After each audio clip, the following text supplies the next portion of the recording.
Bonjour à tous et bienvenue sur la chaîne. On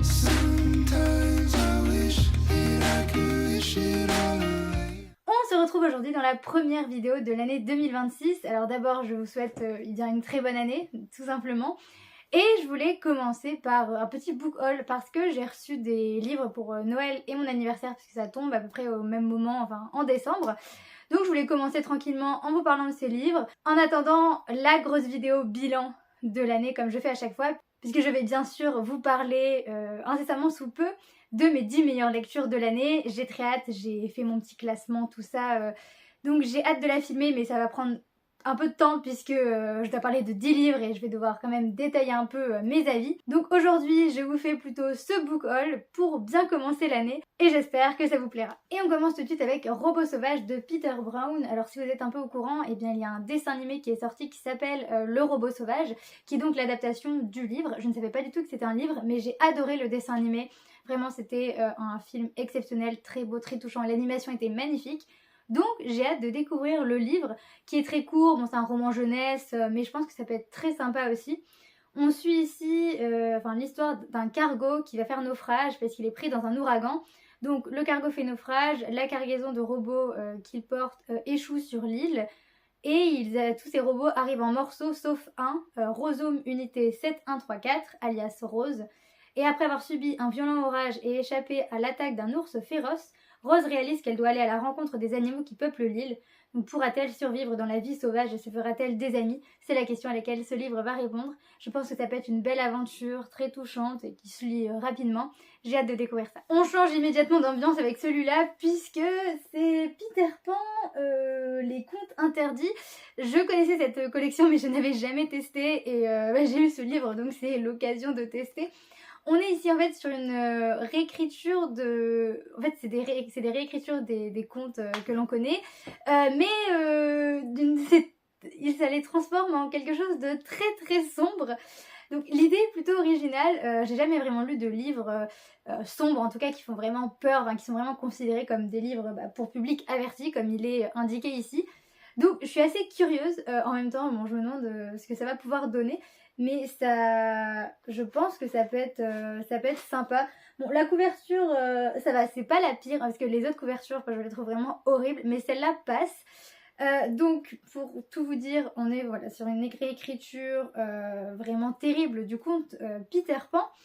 Le résumé donne tout de suite l'ambiance. Alors, on a une vague de drogués se jetant du haut d'immeubles croyant pouvoir voler. La disparition d'une jeune femme, Wendy Gauthier, et de ses deux frères délinquants évadés de leur pénitencier pour mineurs. Une île perdue dans la forêt boréale, habitée par une communauté déjantée et leur leader sans âge. Une baronne du crime nymphomane et amoureuse de bijoux en forme de clochette.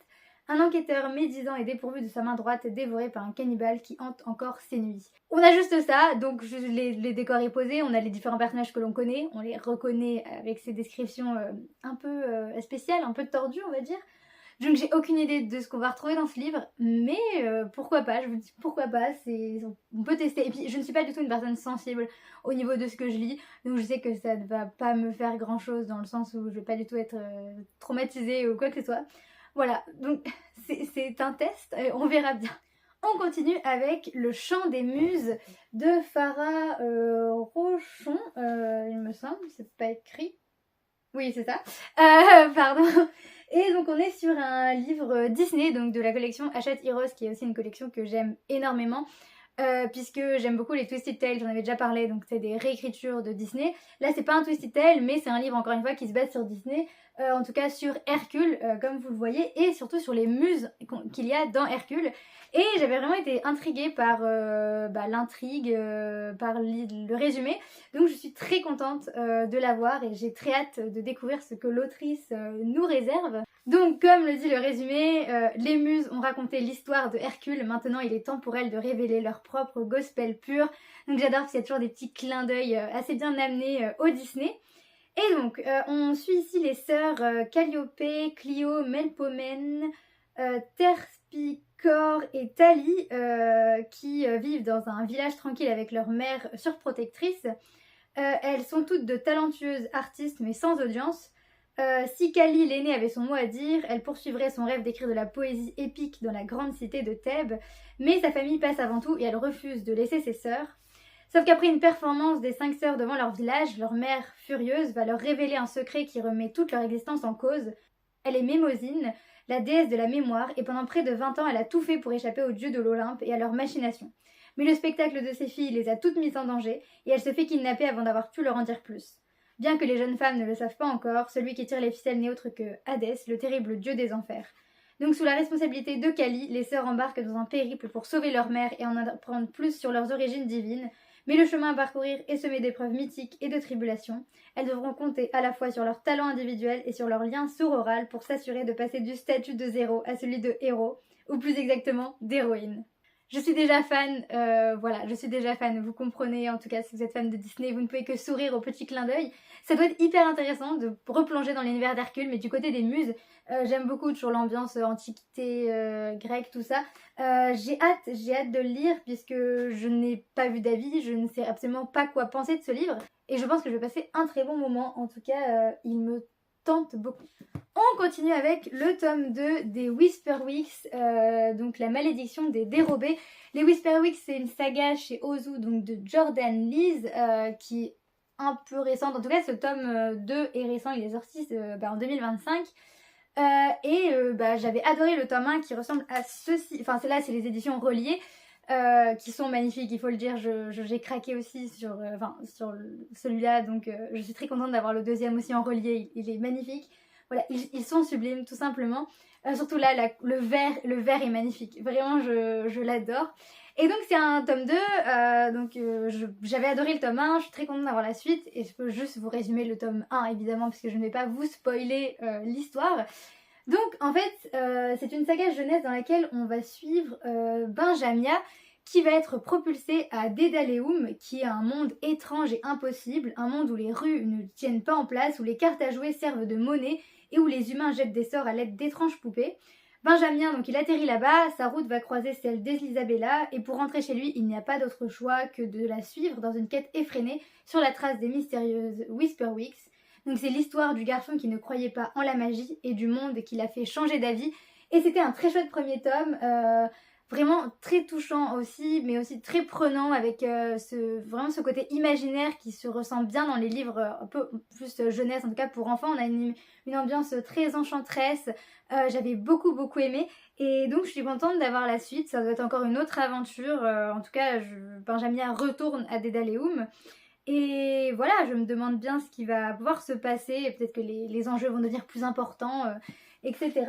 Donc voilà, je vous la recommande si vous aimez les romans jeunesse, puisque c'est jeunesse, il faut quand même le dire, donc ça ne peut pas plaire à tout le monde, mais ça se lit vraiment très bien, comme je le dis, il y a ce côté magique qui met des étoiles plein les yeux, enfin c'était trop chouette. Donc j'ai hâte de poursuivre l'aventure, et je crois qu'il y aura même un tome 3 il me semble. En tout cas c'est déjà une belle saga. Instant graphique avec ce magnifique artbook qui est l'artbook de l'Atelier des Sorciers.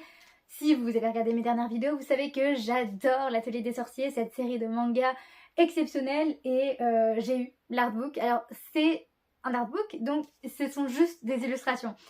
Il n'y a entre guillemets rien d'autre, mais les illustrations sont magnifiques.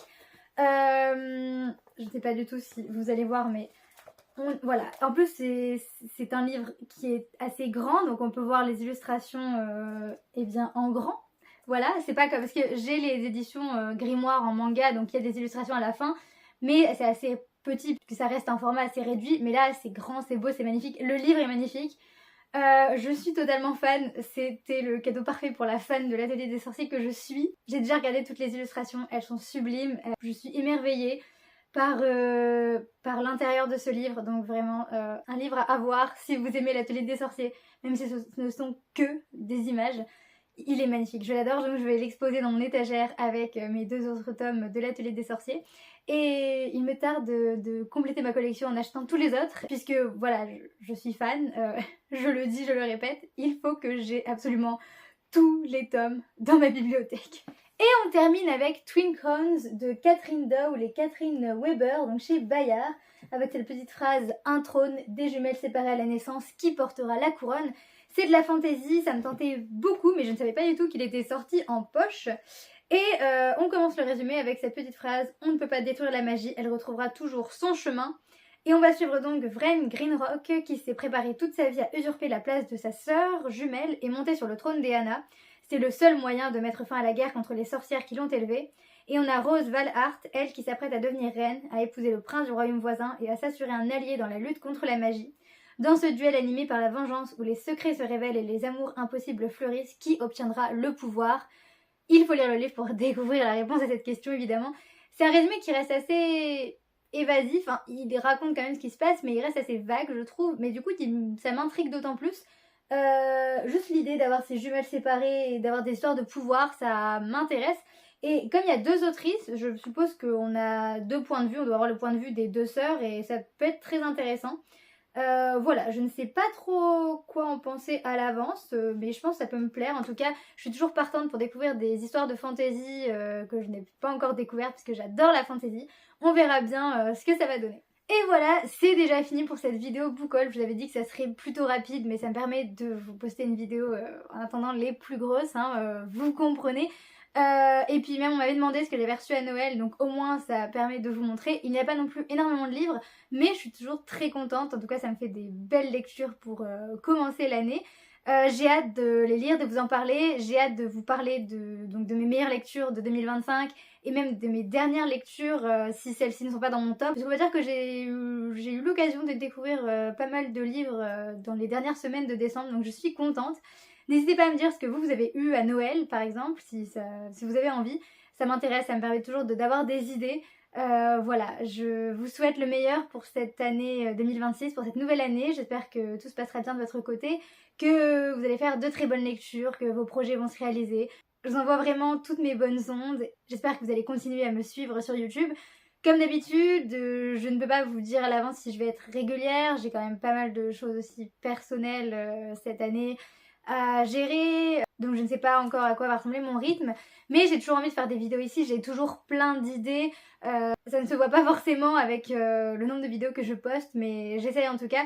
Et c'est surtout que j'ai aussi un compte Instagram sur lequel je parle de livres et tous les liens sont dans ma description. Donc si vous avez Instagram, n'hésitez pas à me suivre aussi là-bas puisque je suis beaucoup plus active, puisque c'est un peu plus rapide de faire des posts ou des stories que de faire des vidéos. Donc voilà, si vous voulez aussi me voir sous d'autres formes, il y a Instagram et il y a aussi mon compte Wattpad sur lequel je poste mes écrits, puisque j'écris aussi beaucoup. En tout cas 2025 a marqué la plus grande année au niveau de l'écriture, parce que j'avais jamais autant écrit, bref c'est un détail. Mais voilà, je ne fais pas que les vidéos, j'écris, je poste sur Instagram, je fais aussi des vidéos sur TikTok aussi, mais sur les livres hein, toujours. Donc voilà, si ça vous intéresse, vous pouvez toujours aller me retrouver sur ces autres plateformes. J'oublie toujours d'en parler puisque je mets les liens dans la description, mais c'est vrai que c'est bien de le rappeler pour que vous le sachiez, puisque si vous êtes nouveau aussi sur la chaîne, vous ne savez pas forcément que je suis sur un peu tous les autres réseaux finalement. Sur ce, je vous souhaite de passer un bon mois de janvier, une bonne année, comme je l'ai déjà dit. Je vous souhaite plein de bonnes choses et je vous dis à la prochaine dans une prochaine vidéo. Salut!